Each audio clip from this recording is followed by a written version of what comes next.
Alright guys, welcome to lesson 4.1. In this lesson we'll be looking at quadratics, and that's what all of Unit 4 is all about actually. So let's see.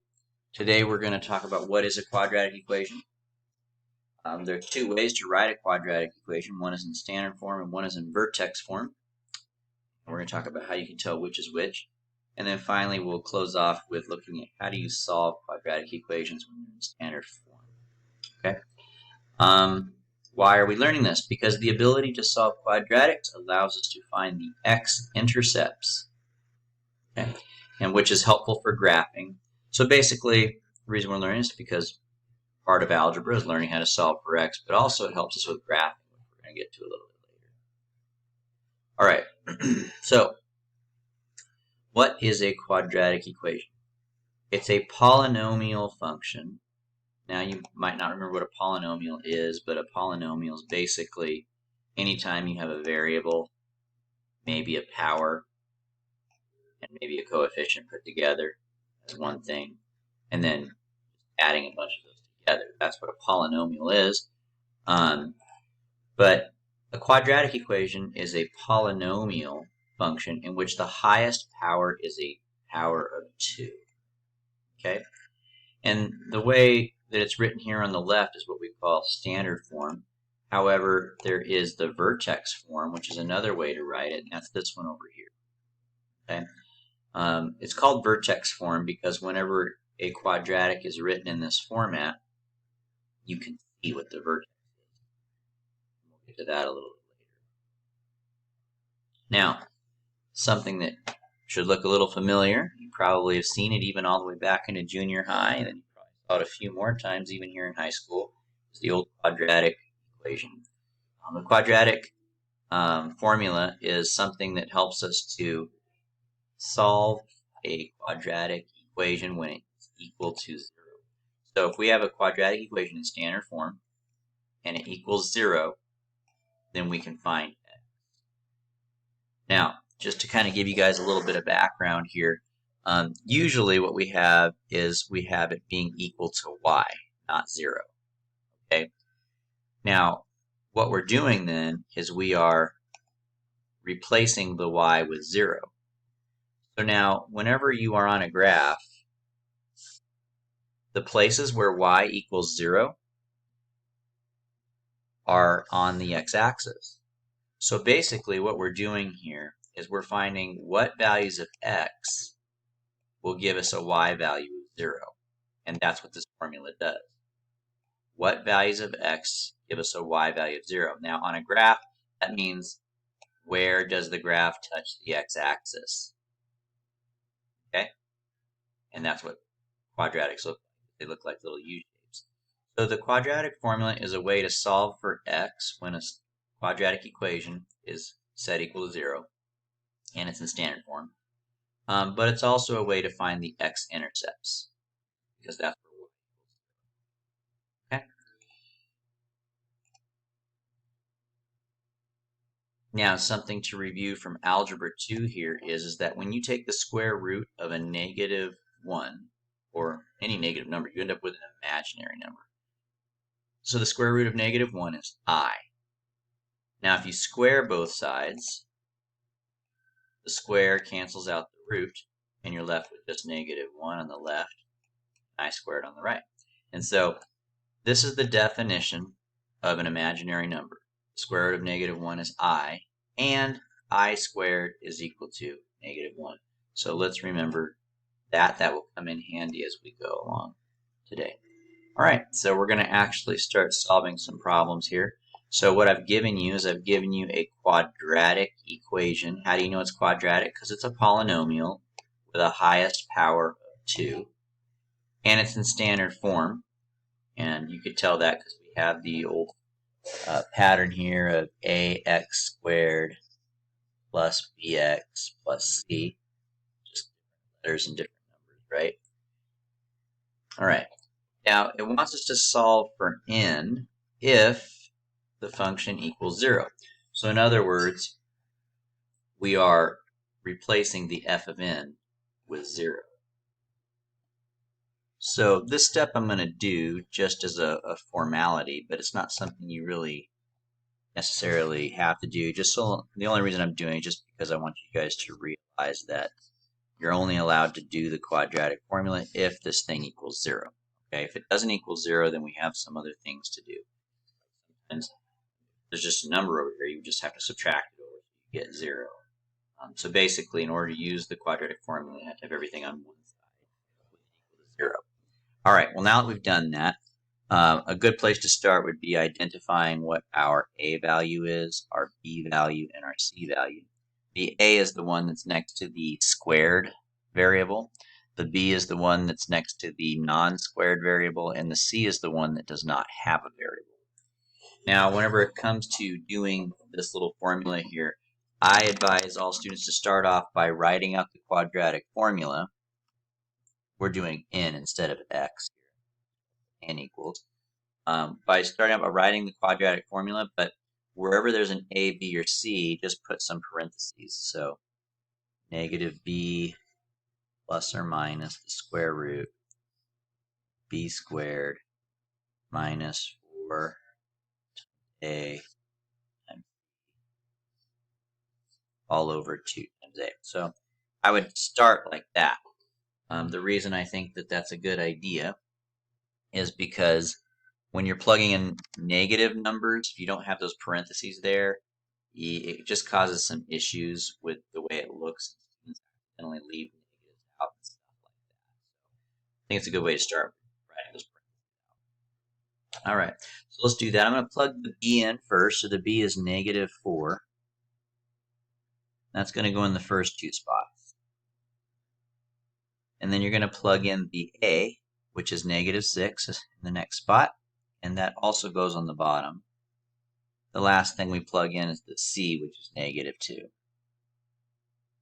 Okay, so at this point, really it's just a matter of doing your order of operations correctly.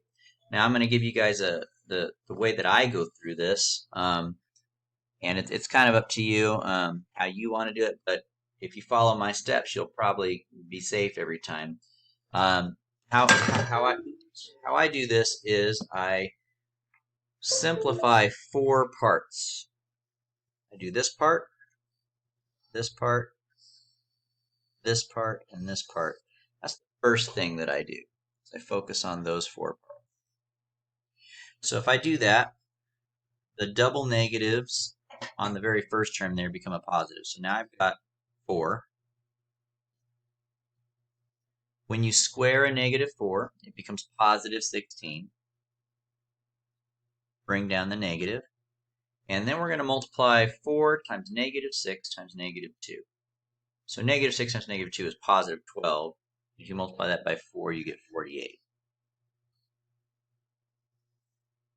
And then on the bottom, we have 2 times negative 6, which is negative 12. All right, so that's the first step I do, is those 4 pieces. After that, I go ahead and I focus on this square root here. And I'm just going to do that on the side here separately, okay? So we have the square root of 16 minus 48. Little arrow here to indicate what I'm doing. I just kind of pull that off to the side and work on that separately. All right, so 16 minus 48. That's negative 32. Now, if you don't have a negative here, you don't have to do what I'm about ready to do. But if you have a negative inside the square root, that's an imaginary number. So what we're going to do is we're going to put an I on the outside, and we're going to make it positive now on the inside. All right? Now, the next thing that we need to do is we need to simplify the square root. Now, sometimes you get a really nice square root, like the square root of 16, for instance. That would be really nice because the answer is just 4. But sometimes you get one like this, and sometimes you can simplify them, or sometimes they're just stuck the way they are. In this case, we can actually simplify it. If you guys don't remember how to simplify a square root, I will demonstrate that now. What you're going to do is you're going to break this down into its multiples until you get to just prime numbers. So, for instance, if I start here, I have 8 times 4. And 4 is 2 times 2. And 8 is 4 times 2, right? Which is going to be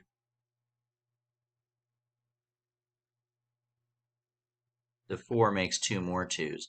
So basically what I end up with is 1, 2, 3, 4, 5 2's.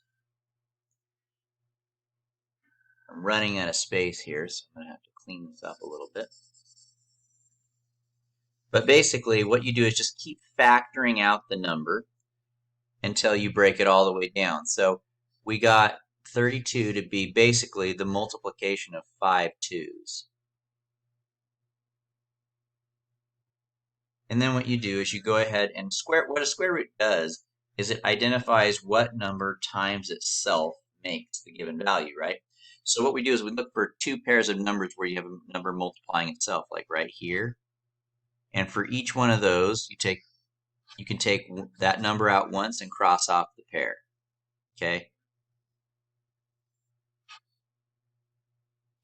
Just like that. So for every pair of identical numbers being multiplied, you can take one out.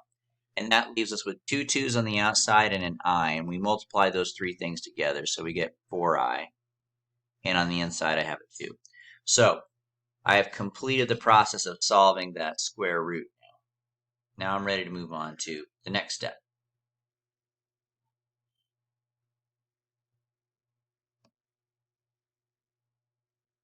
So we had 4 plus and minus 4I root 2 over negative 12. So that's that. Now, sometimes at this point, you'll be done. There's not much more to do, and every problem is going to be a little bit different. So for instance, if this wasn't here and I had just a normal number there, like a 4, we could actually go further and add the 4's and subtract the 4's, and divide by 12 and get some specific numbers. But when you have those square roots there, that's about as far as you can go. But there is one more little thing we can do. Sometimes you can reduce. So we want to find what's the biggest number that can divide into these three numbers. Now you're only allowed to reduce if all three of them can be divided. You can't do just two of them. It has to be all three. Okay, so if one of them wasn't able to be divided, you couldn't reduce. Okay. Now in this case, the biggest number that goes into all three of these is 4. So if I reduce that, I'm going to end up with 1 plus or minus I in there, I root 2. And the reason for that is because I divided those two 4's by 4, which leaves them as just being 1. And on the bottom, we have negative 3. Now, one final thing. If you guys ever end up having a negative on the bottom like this,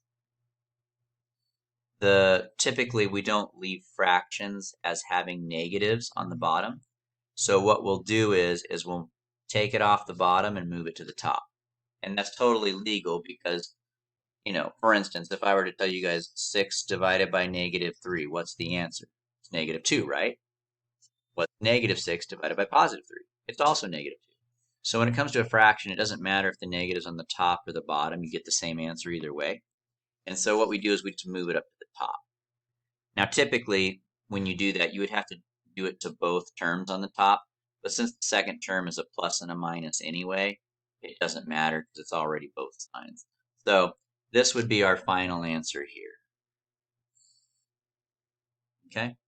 So we're going to do another problem here. I'm going to do 2 more just to kind of show you some of the different things that could happen along the way. Although most of the steps are going to be pretty much the same. So first thing, of course, is we want to take our function. And in this case, it tells us that it equals 1. Now, you can't use the quadratic formula if it equals 1. Okay, so we have to fix that. And the way we fix that is simply by subtracting the 1 on the other side. So that way we end up with a quadratic equation that is equal to 0. Once you get to that point, you're good to go ahead and plug in your numbers into the quadratic formula. So now in this case, you'll notice that we don't have any numbers where the A and the B are. And that does happen sometimes, but just, that just means that there's a 1 there. So we'll put a 1 there and a 1 there. So that's my A, that's my B, and this is my C. So we're going to go ahead and plug these things in. In this case, we're solving for x, so it's x equals negative b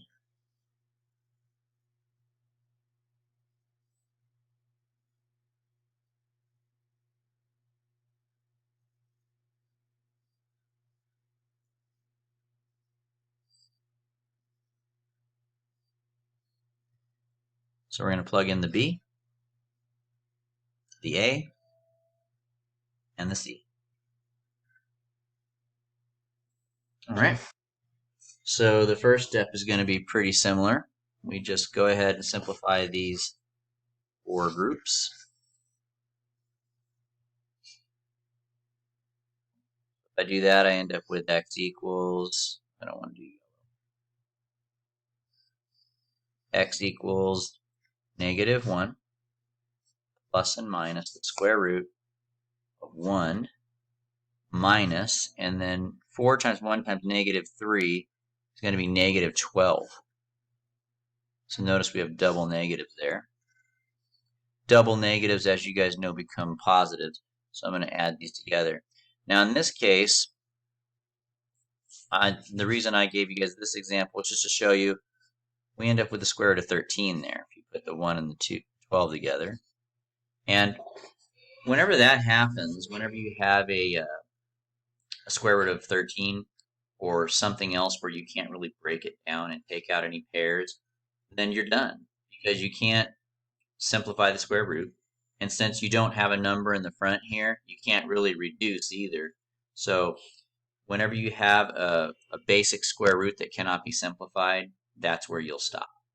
Okay, so that's why I gave you that example, just to show you what to do whenever you can't simplify the square root anymore. Let's go ahead and take a look at the next one more problem before I let you guys practice a little bit. So for this one, we have our function 2x squared plus 7x minus 7, and they're telling us that we want to set it equal to negative 3. And once again, we can't have a negative 3 over there. It needs to be a 0. So I'm going to add 3 on both sides.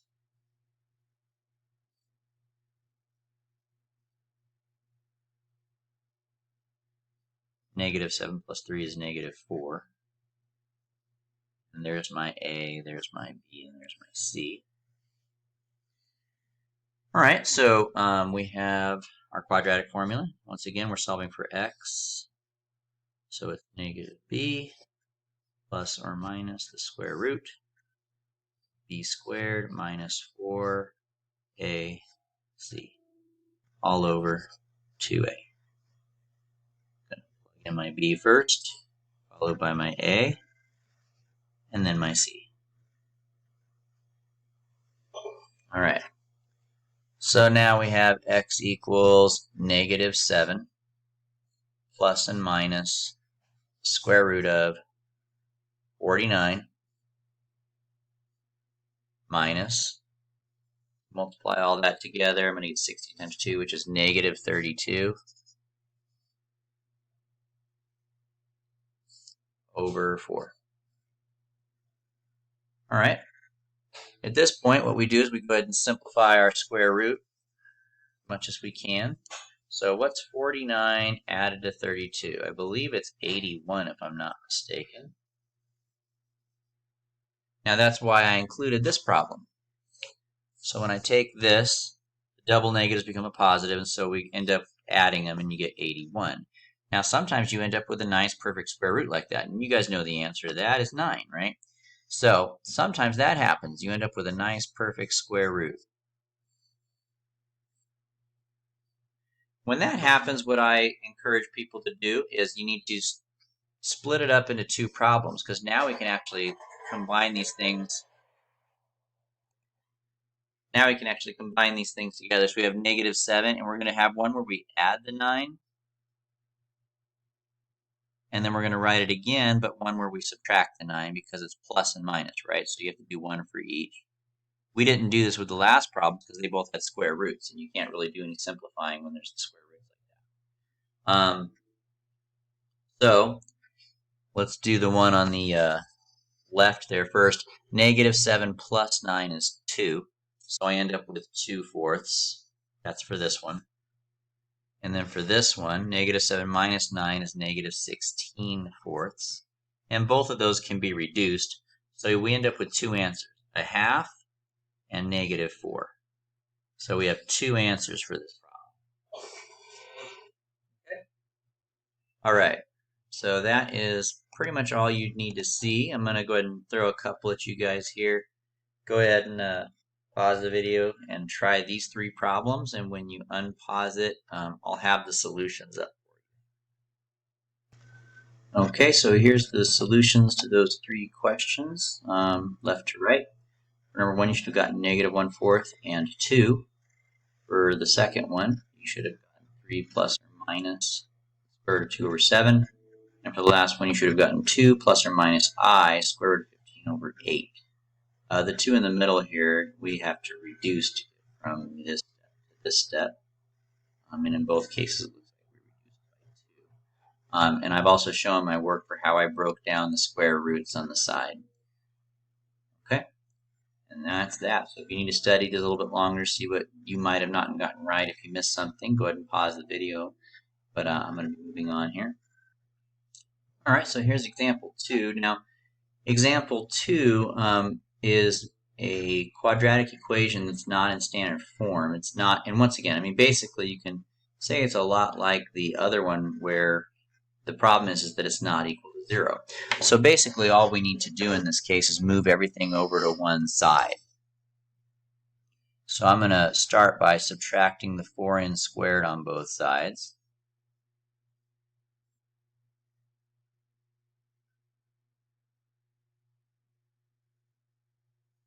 And then I'm going to move the 6 over. Now the 6 doesn't combine with anything over there because it's not like terms with anything. So for that one, I'm just going to go ahead and put it off on the side here like that.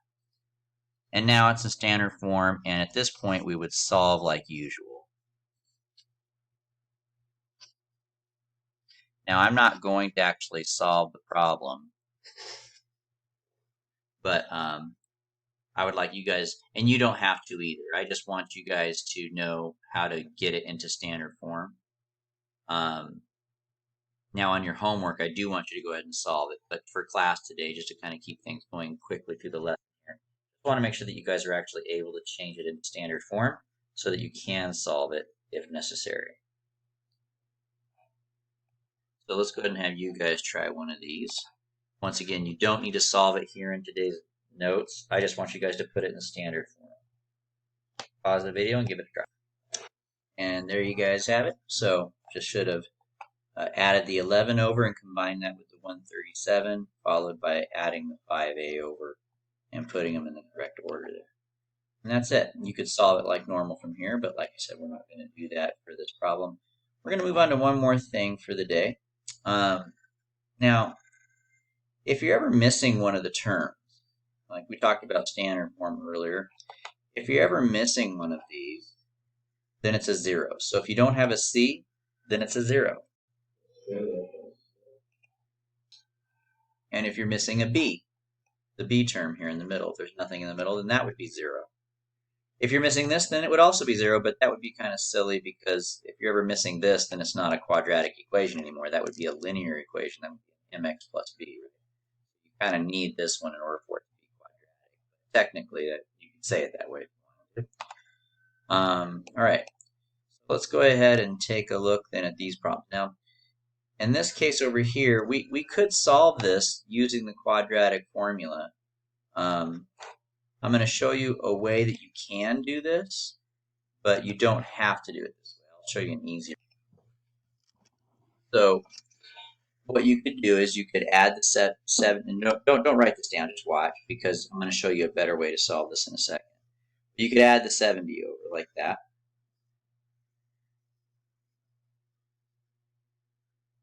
And that would leave me with 64, I believe.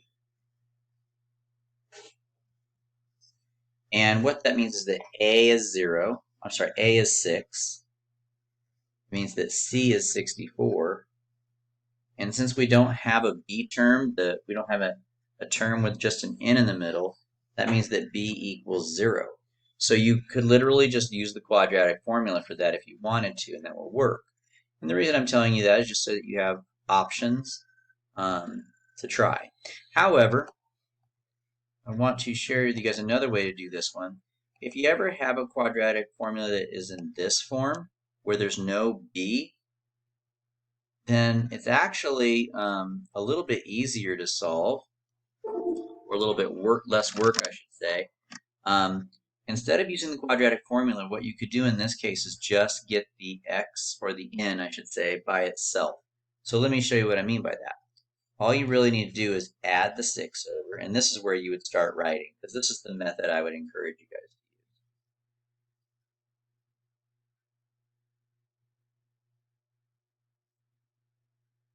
use. And then after that, divide by the a.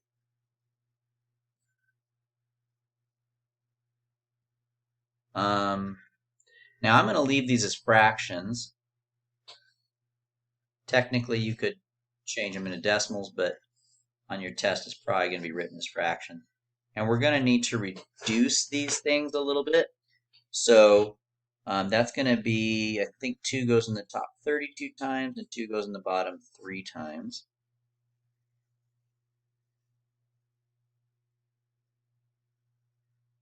And then what we're going to do is we're going to take the square root on both sides. Now when you do this, something interesting happens. First of all, the square root cancels out the square. But when you take the square root to solve an equation like this, you're always going to get a plus and a minus answer. That's just a little rule, and I can explain why that is in a minute. But for now, just take my word for it. You get a plus and a minus. Now, technically, we could leave our answer like this. However, I want to show you guys something, because it's possible they won't leave the answer like this. Okay. First of all, a property of square roots is that when you're taking the square root of a fraction, that's the same thing as taking the square root of the top and a square root of the bottom separately. And something else is that you're not allowed to have square roots in the denominator. So you might need to multiply the top and the bottom by that square root in order to get it out of the bottom. That's called rationalizing. That's something that you should have seen in geometry, or if you've had geometry yet, or maybe in Algebra 1. But we don't like having square roots in the denominator. So the way that we fix that is we multiply the top and the bottom by that square root. Now, why do we do that? Because if you multiply the square root of 3 times the square root of 3, what do you get? You would get the square root of 9. And what's the square root of 9? It's 3. So interestingly, whenever you multiply a square root by itself, it's kind of like the square root cancels and you're just left with the number. Okay. Now on the top, we're going to have 96 there. And as you guys know, we don't like having that square root of 96 there unsimplified. We might need to simplify it. Let's go ahead and simplify the square root of 96 as well. So 96, I'm going to do that on the side here just because I don't have enough space. 96. What makes 96? Well, we already know it's 32 times 3, right? And then if we break that up, that's going to be 8 and 4. 8 is 4 and 2, and 4 is 2 and 2. So what we end up with is 1, 2, 3, 4, 5 2s and a 3.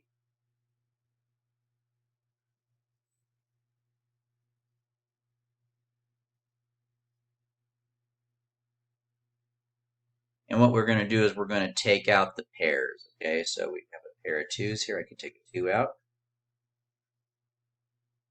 Make here. All right.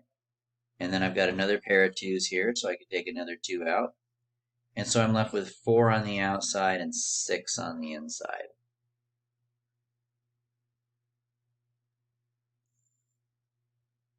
So I'm going to replace the square root of 96 with 4 square root of 6 over 3.